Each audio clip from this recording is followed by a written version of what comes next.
many years ago, and that was an amazing show.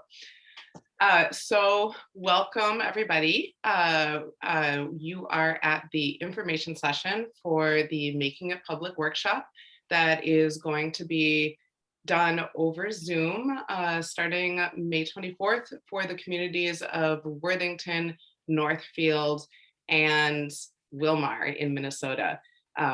I have to keep remembering because I keep saying them out of order. This webinar is going to be recorded. So if for some reason you have to leave early or you weren't able to make it today, you know somebody else that wasn't able to make it today that wanted to make it, we are going to be sending it out to our organizers in each of those communities. And so let them know that they can ask Olga or Cecilia or Gail for this recording. So welcome. My name is Candida Gonzalez. I am the facilitator of Making It Public for Forecast Public Art. Before I get any more into my introduction, I do want to say a little bit about the language that we are going to be using today. This is our first time doing the Making It Public series in Spanish or in a bilingual setting, and we're doing a little bit of an experiment.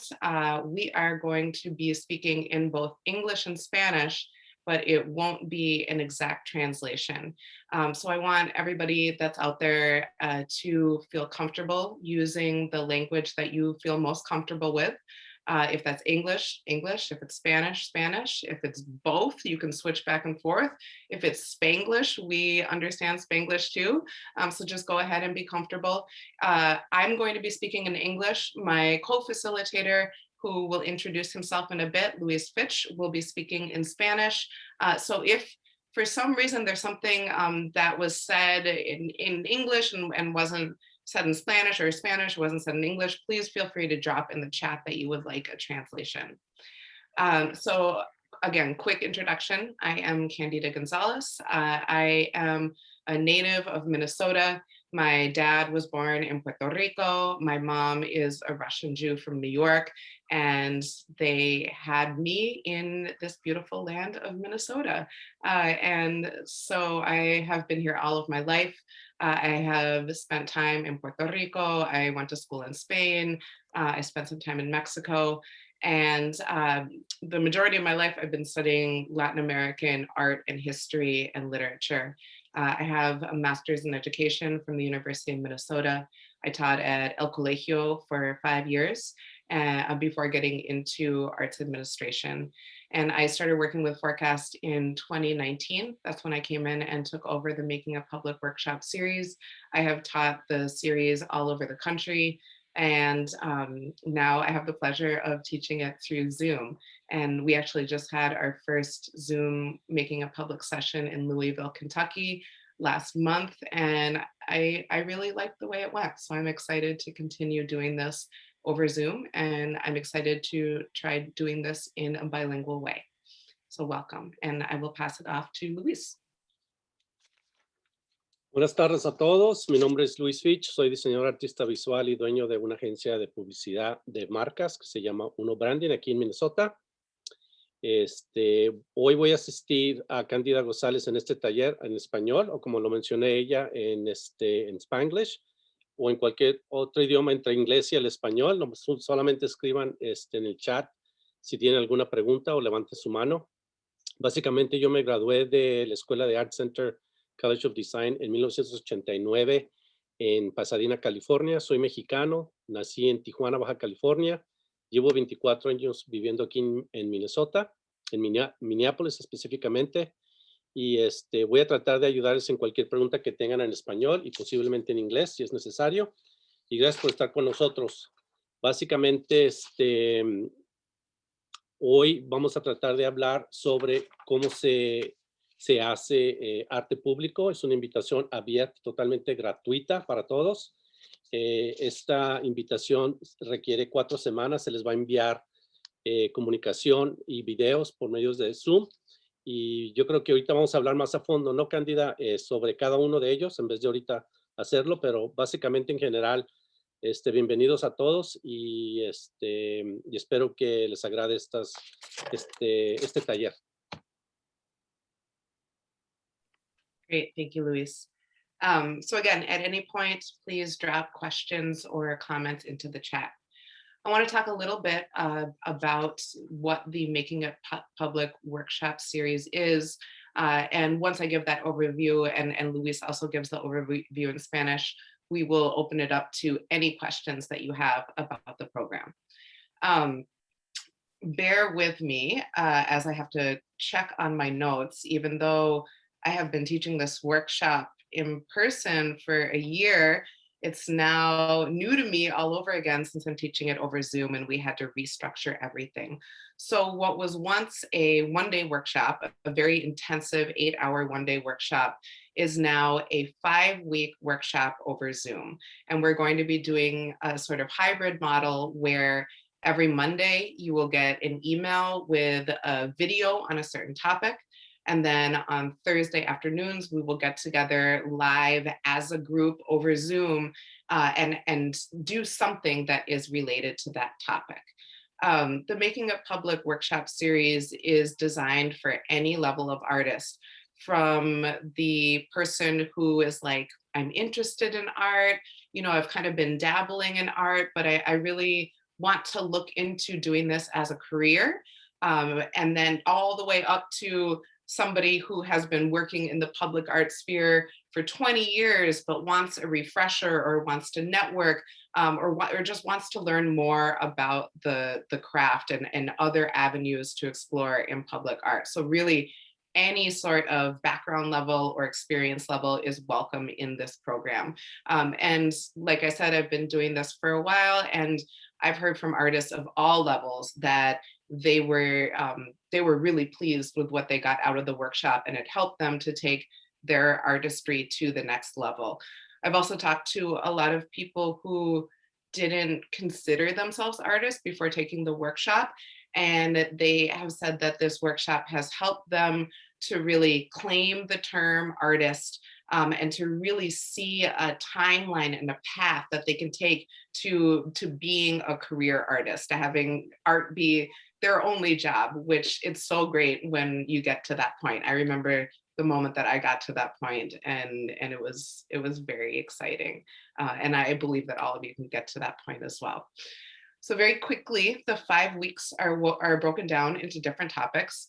The first week is really just an introduction to public art and an expansive definition of what public art is. So a lot of us, we think of public art and we think of really expensive sculpture gardens.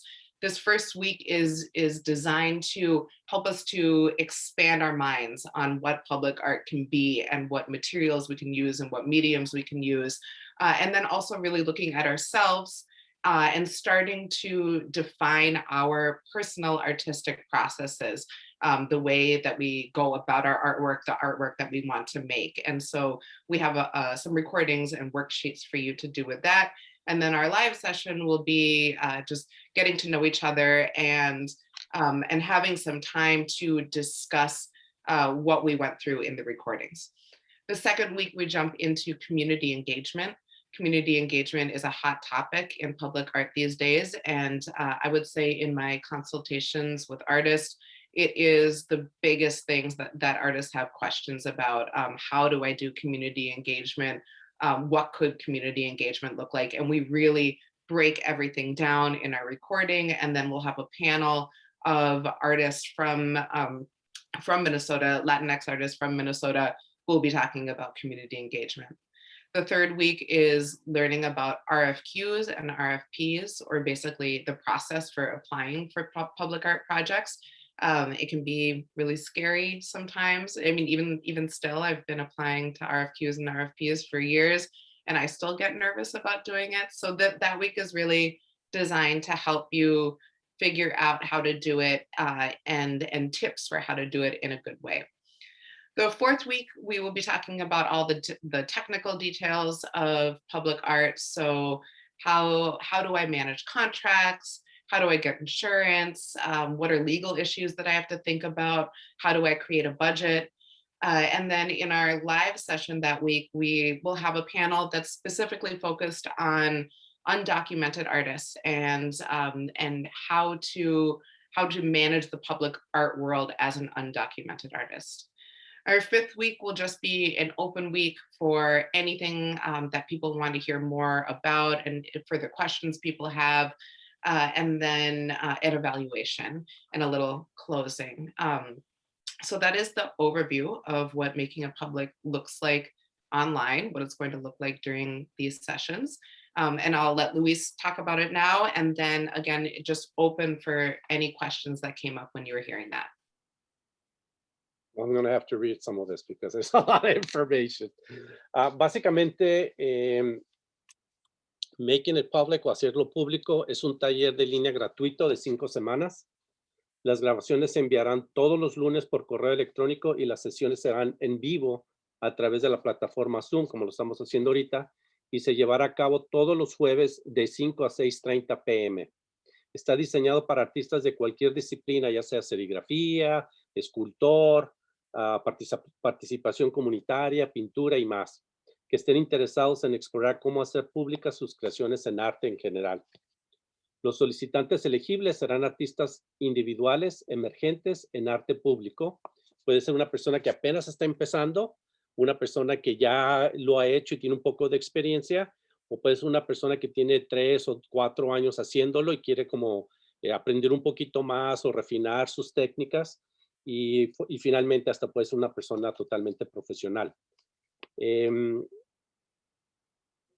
el proceso creativo, en resumen, los talleres serán, como se mencionó, 4 talleres diferentes. La primera semana, que es hoy, son las introducciones, perdón, la semana en 2 semanas, será el taller número 1, serán las introducciones a la exploración del mundo del arte público, definiendo el proceso artístico personal de nuestras identidades artísticas, específicamente individuales. El taller número 2 será la participación comunitaria, que es cómo hacerlo. La sesión en vivo es un panel de discusión sobre la estrategia de participación comunitaria con artistas públicos latinx locales o del área. El taller número 3 será lo que le llaman en inglés Request for Proposals, que viene siendo cuando una escuela o una universidad o el gobierno te pide que hagas ¿cuál es la palabra en español? Se me fue. Una propuesta, básicamente. Una propuesta que significa el consejo para postularse las oportunidades al público. Y esta sección en particular será en vivo y será una panel de discusión sobre las estrategias de las propuestas con artistas públicos locales.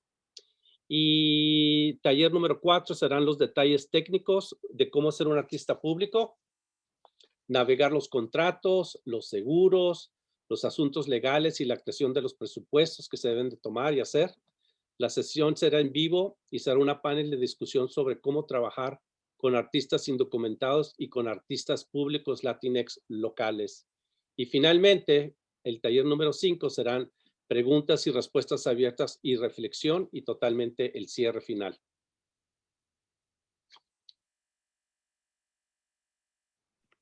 Awesome. So now's the point that we have open for Q&A. So if there are any questions from the audience out there, could you drop them into the chat? Si alguien tiene preguntas, ya sea en inglés o en español, las pueden escribir en el chat.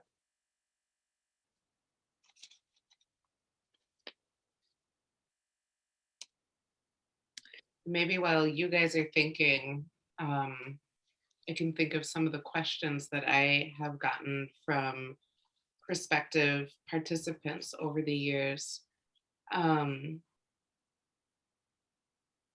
think one question that I've gotten a couple of times, people have asked me, what if I'm not able to make it to all of the sessions? Can I still register into the program? And I would say yes, absolutely. We recognize that people have jobs, people have kids, people have school. There's all kinds of things that come up in life. So if you are worried that you're not going to be able to make it to all of them, register anyways, and we'll figure out how to make it work for you. And then I see what genres of artists will benefit from this workshop. Uh, any artist that wants to work in the public realm. And so again, this is something we talk about in week one. A lot of people think of public art as just big sculptures or just murals, but really public art is any type of art, any medium of art, any genre of art that is happening in a public space, in a place that anybody can access it. So we've had movement artists, we've had musicians, we've had DJs, we've had food decorators, cake decorators. We've had people who make like tiny little doors and paste them in places that people can't find them. Singers, so it really just any sort of art that is out there in the public. Básicamente alguien preguntó que qué tipo de artistas les puede beneficiar este taller y Cándida menciona que en general es cualquier tipo de artista, desde obviamente la gente que hace murales, que es lo más obvio, y la gente que hace esculturas, pero también puede ser un DJ, un músico, puede ser hasta teatro, mimo, todo tipo de artistas visuales y géneros que sea para el público en general.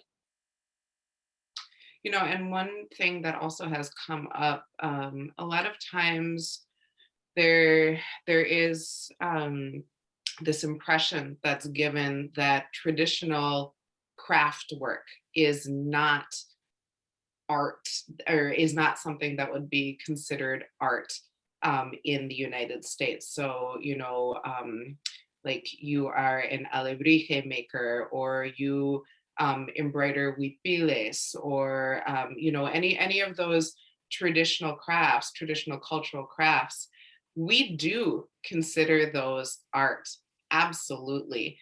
And what would make them, the translation into public art is, that you are doing something with that craft that is maybe widely available to the public. So maybe you have been embroidering these shirts, and now you want to take those designs and you want to create some sort of like tela that will be draped over a wall in a public park, or crochet them onto trees, something like that. So it's just the craft is art, and then we'll talk here about how to make that into more of more live in the public art sphere.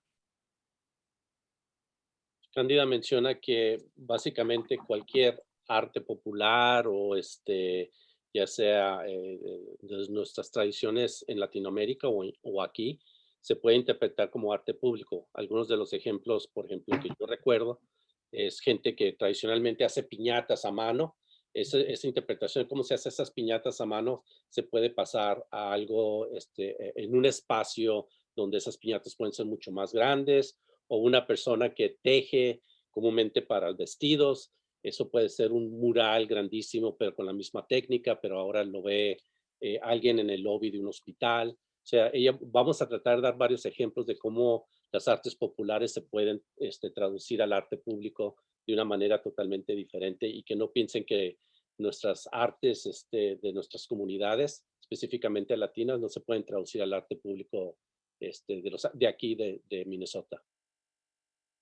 That's great. Yeah, and actually I remember there was a piñata maker that came to Minneapolis a couple of years ago Yeah, from that's Mexico right. City. Yeah, and did work here. It did public art here, and it was amazing. It was Yeah. fantastic. Yeah. Y lo he visto en México también. En México hay gente que dejan de hacer las piñatas tradicionales y básicamente lo hacen ya para lugares como escultura. Phenomenal. Yeah. Any other questions? And maybe I see some of our organizers are here. You could ask some questions that you think might come up in your communities. And then I see a question from Q&A Future. Would the sessions be recorded if we can't make it to a session? That's a great question.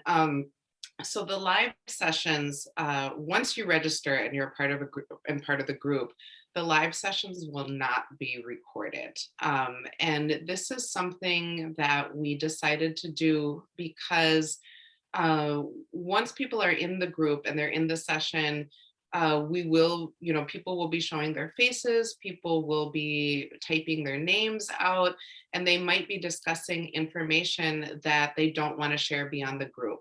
And once something is recorded, it's really easy, for me who's in the group to be like, oh, it wouldn't be so bad if I just sent this on to somebody else. And, even though that might be well-meaning, it might compromise the safety of somebody in the group. So if people are not available to be in the live sessions, we have encouraged them to reach out to facilitators or to reach out to other people who were able to be in the live session to ask what happened that day. Básicamente la pregunta es si las sesiones en vivo van a ser grabadas.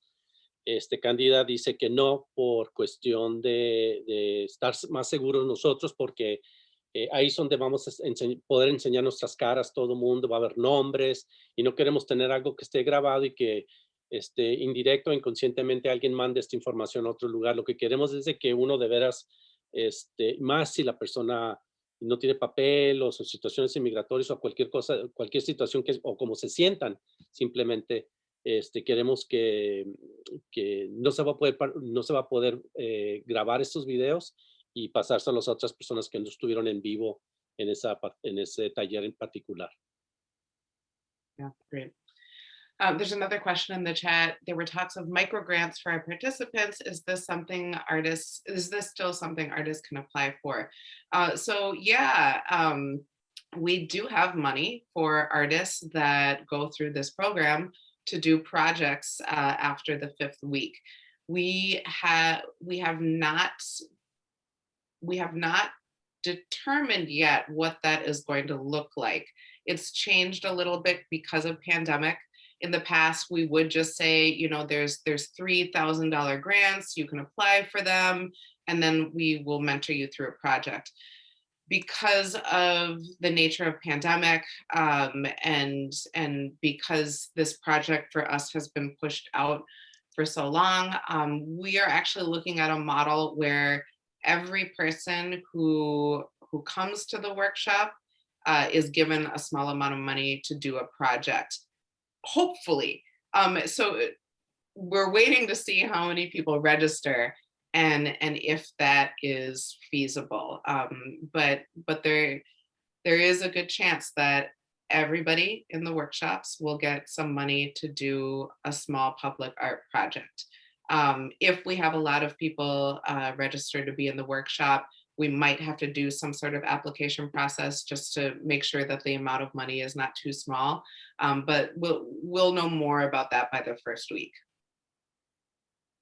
Básicamente, a ver si lo puedo contestar bien todo esto, si va a haber microsubsidios, o sea, básicamente dinero para las personas que participen al final para poder hacer proyectos individuales de ellos mismos.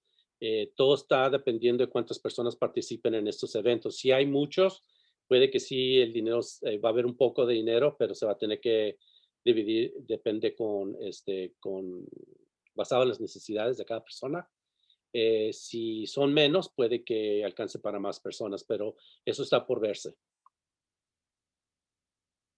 Yeah, that was a great question. Thank you. Luis, can you think of any questions that people might have?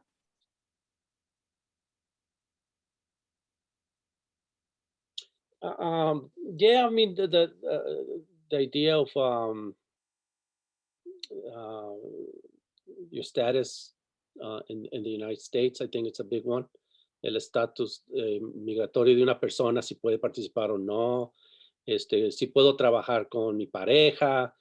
Can I work with my spouse or my family? Can it be a group instead of an individual? Puedo trabajar con mi iglesia. With my church, can I work together? I mean, not just individual, but as a group could be a question that I might, bring to the table. That's a phenomenal question. Well, the first question about status. This program is open to all.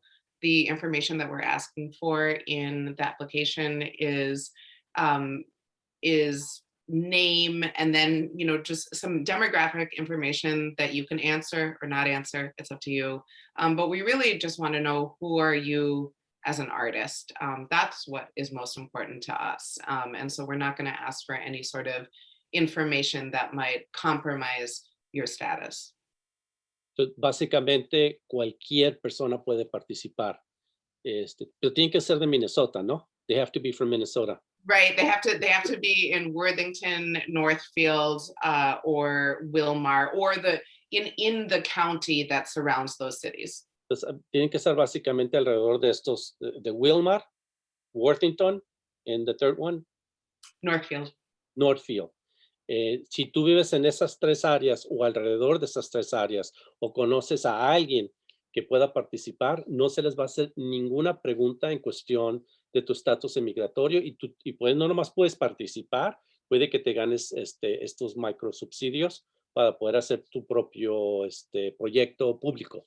Entonces es muy importante, si conoces a alguien, que pases la información para que puedan tomar estos talleres.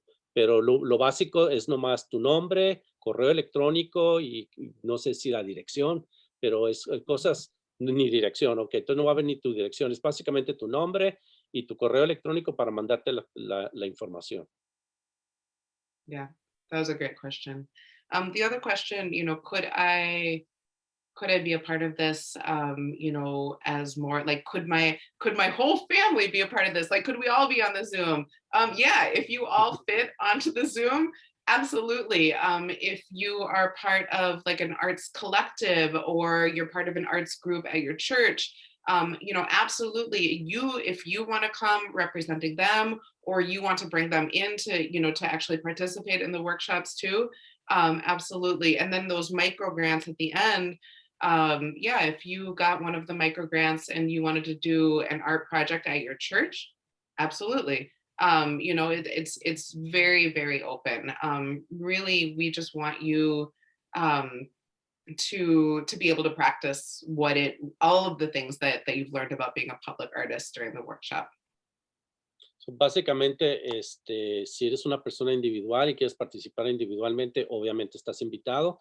Pero si quieres invitar a tu familia, ya sea que es una familia que se dedica a hacer música, vamos a que es un grupo de música, o hacen papel maché en familia, toda la familia, así como dice Candida, si es que caben en este monitor, o 2, 3 personas, o todos ahí amontonados, pero aquí estén presentes, todos están invitados totalmente. Si quieres representar a tu iglesia, o algunos miembros de la iglesia hacen arte y quieren ser parte de esto, todos pueden participar. Entonces, todos están invitados totalmente.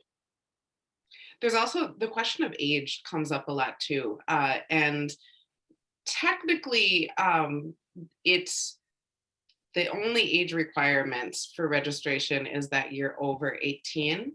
However, if you have somebody in your house that's under 18 that wants to participate along with you, bring them on. I mean, this is the fun part of Zoom, I think, is that you can bring whoever's in the room into the Zoom with you.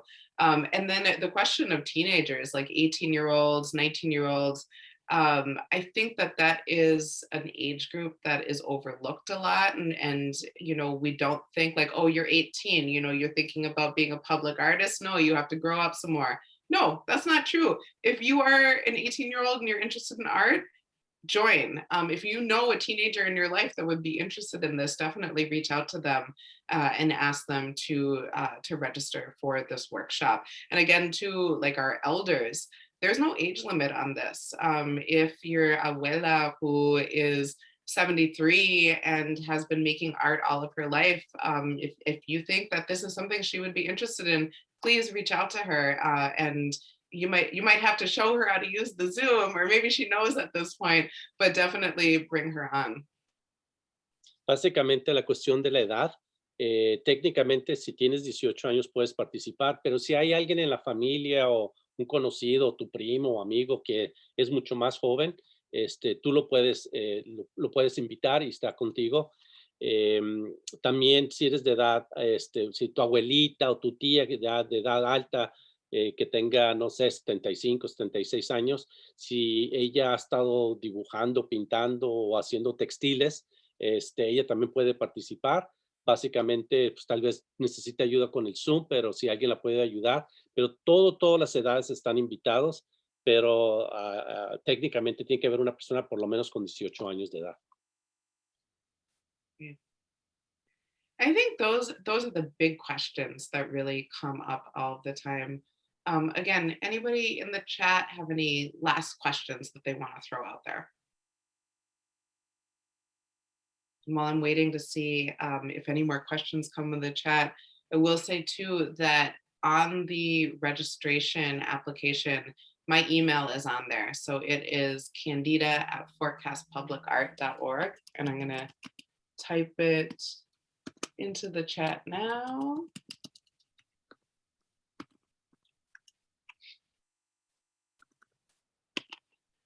So if any questions come up after this workshop, please feel free to send me an email in English or in Spanish. And there's another question that came up.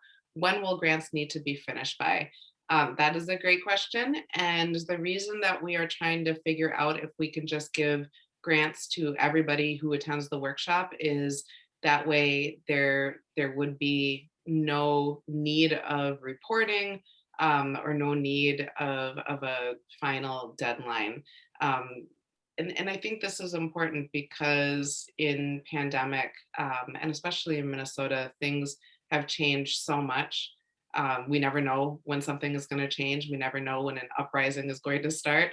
I mean, it's really hard to set firm deadlines these days. And so we do want these mini grants to be something that are flexible.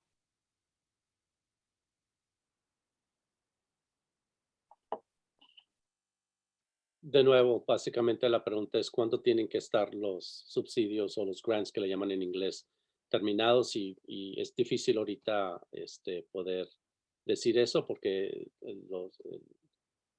todo cambia con el calendario y todo esto, pero se les va a dar información a conforme veamos cuántos participantes hay y cómo la información se vaya dando. All right, so thank you so much for attending this info session today, or if you're watching the recording, thank you for taking the time to watch this recording. If you reach out to the organizer in your area, that's Gail or Olga or Cecilia, they can give you the registration information if you don't have it. If you came here through the Facebook event, we also have that registration information. There's registration applications in English and in Spanish. Reach out to me if you would like. And I really hope that you attend this workshop because it's a lot of fun. It's a great way to meet other artists. It's a great way to get new skills in public art and possibly enter into a new career. Thank you. Básicamente, si tienen preguntas, se las pueden hacer a Olga o a Gail o a Candida o inclusive a mí. Ahorita pongo mi correo electrónico y ojalá se los podamos responder lo más pronto posible. Queremos que todos los latinos participen. Yo en mis 25 años que tengo aquí sé que es muy difícil entrar y participar en arte público. Está casi por decir controlado por ciertas personas y creo que hay mucho talento artístico latino que lo único que hay que hacer es educarnos un poquito más y tomar este tipo de talleres para poder entender un poco más y poder participar. That's a really great point, Luis. Really great point. So yeah, and I think another point that I want to make too is Luis and I like to make jokes and we like to have fun. So we're going to have fun over these 5 weeks. So again, thank you so much for being here today. Thank you so much for watching this recording. We really hope that you can join this workshop and we will see you soon.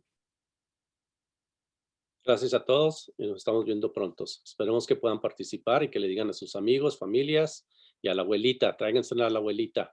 No la dejen ahí. Thank you. And Ellie, if you just want to end the recording now, I think we're good.